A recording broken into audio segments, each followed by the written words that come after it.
Қайырлы күн, менің каналыма қош келдіңіздер. Бүгін сіздердің назарларыңызға сүтті қыз тортының рецептісін көрсеткім келіп отыр. Молочная девочка тортын жасайтын боламыз. Олай болса, осы видеоны соңына дейін қарап, ең маңызды сәттерді жіберіп алмаңыздар. Және де дәл осындай ең тәтті керемет тортты бірге әзірлейік. Осы видеоны соңына дейін қарауларыңызды сұраймын. Ең алдымен ыдысымызға бөлме температурасындағы жылып тұрған сары майымызды және 2 жұмыртқамызды салып алдым. Үстінен қойытылған сүт сгущенканы құятын боламын. Бұл сгущенкада бөлме температурасында тұрған өнім. Келесі кезекте миксердің көмегімен осы массамыз бір келкі болғанша жақсылап отырып араластыратын боламын.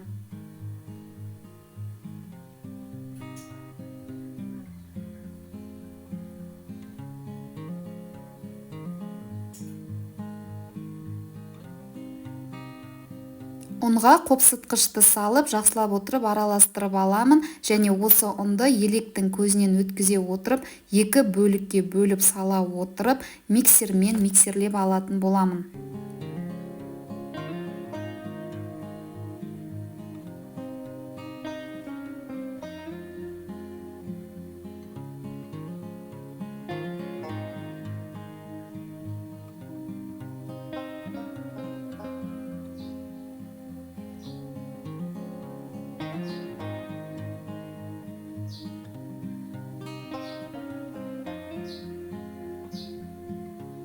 Жақсылап отырып араластырып, қамыр өте керемет болып шықты. Қоймалжың 1 келкі масса болуы қажет, дәл осындай. Осымен біздің қамырымыз дайын. Келесі кезекте 22 диаметрлік формамызға жасайтын боламыз тортты. Сол себепті пергамент қағаздарды алдын ала 4 қағазды дайындап алдым. Бізде барлығы 6 корж болатын болады. Ең алдымен осы 4 қағазды жасап аламын. Содан кейін қалған 2 қағазды да жасап 6 коржик пісіретін боламын. 4 қағазды дайындап, үстінен 2,5 ас қасық қамырымыздан сала отырып, 1 келкі жағып шығатын боламын.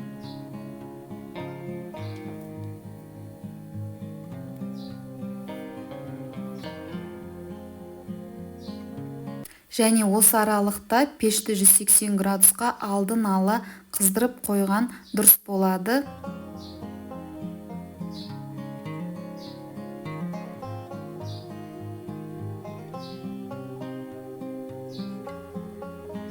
Осы 4 коржигімізді қызып тұрған пеште 180 градуста 7-10 минут уақыт аралығында пісіріп алдым. Және коржикті аз ғана суытып, пергамент қағазын бірден алып тастаймын, ары қарай толыққанды суытамын. Дайын болған барлық 6 коржигімізді кесіп шығатын боламыз дүзулеп. Егер де сіздерде дәл осындай форма темір ыдыс болмайтын болса, онда тарелканы коржиктің үстіне төңкеріп тұрып, шеттерін дүзулеп отырып кесіп алсаңыздар болады. Дәл осы реттілікпен барлық коржиктерді кесіп дайындап алатын боламын. Коржик өте нәзік, жұп-жұмсақ.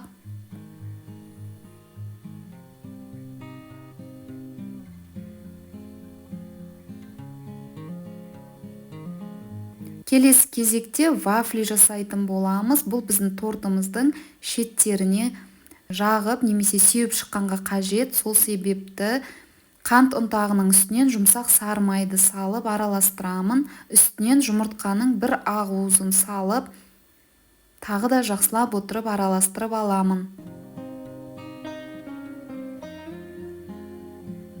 Електен өткізілген ұнды салып, венчиктің немесе қасықтың көмегімен 1 келкі қамыр болғанша жақсылап отырып араластырып аламын.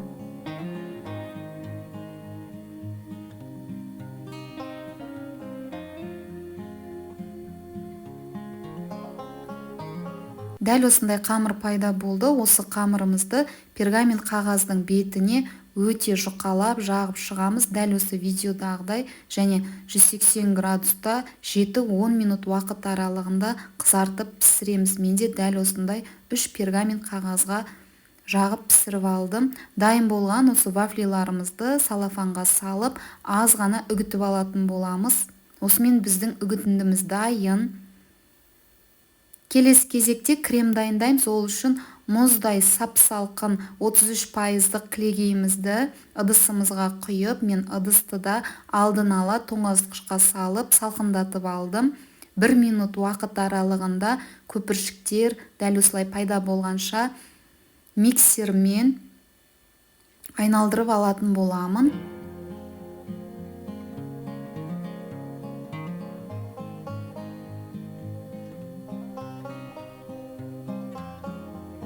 Келесі кезекте үстінен електің көзінен өткізілген қант ұнтағын саламын.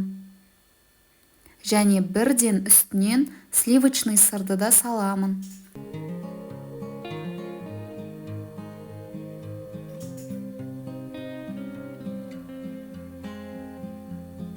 Осы кремді миксердің көмегімен жақсылап отырып шайқаймыз.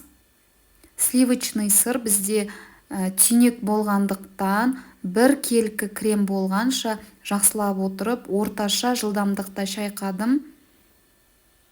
Біздің креміміз өз формасын қасықта немесе лопаткада ұстауы қажет. Бұл менде 4-5 минут уақыт аралығын алды.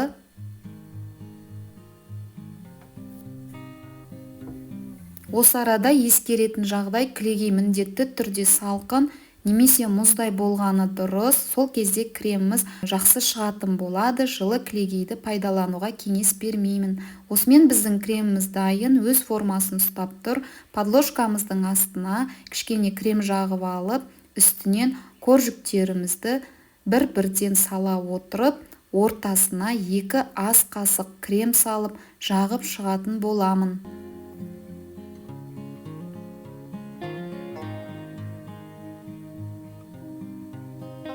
Осы жерде бір айта кететін жағдай, кремді салғаннан кейін қасықпен немесе лопаткамен жағу барысында бір келкі дүп-түзу ғып жағуға кеңес беремін. Себебі қисық болып қалатын болса, немесе ортасы томпайып тұратын болса, онда торттарыңыз кальцоны шешкен кезде қисайып, өз формасын ұстамай тұратын болады. Сол себепті асықпай кремді бір келкі болғанша жағуға кеңес беремін. Дәл осы реттілікпен 6 коржығымызды ортасына крем жаға отырып жинап алдық, және бетіне тағы кішкене крем жағып, тоңазытқышқа жарты сағатқа қалдырамын. Біздің креміміз сәл қатыңқырайды сол кезде. Жарты сағат уақыт аралығы өткеннен кейін осы торттың кальцосын шешіп тастап, кремді жан-жағына, шеттеріне жағып түзулеп алдым.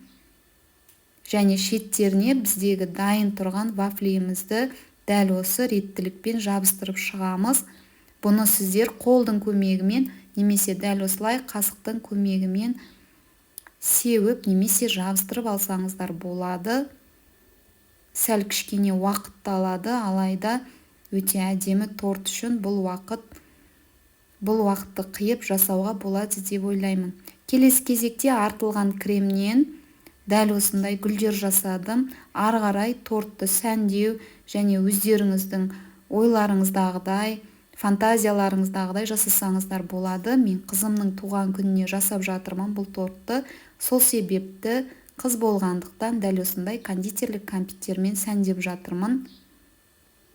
Кез келген жеміс-жидекпен сәндесеңіздер болады. Дүкендерден құлпынайды таба алмағандықтан дәл осылай кәмпитпен сәндеп алдым. Және бір түнге тоңазытқышқа қалдырдым.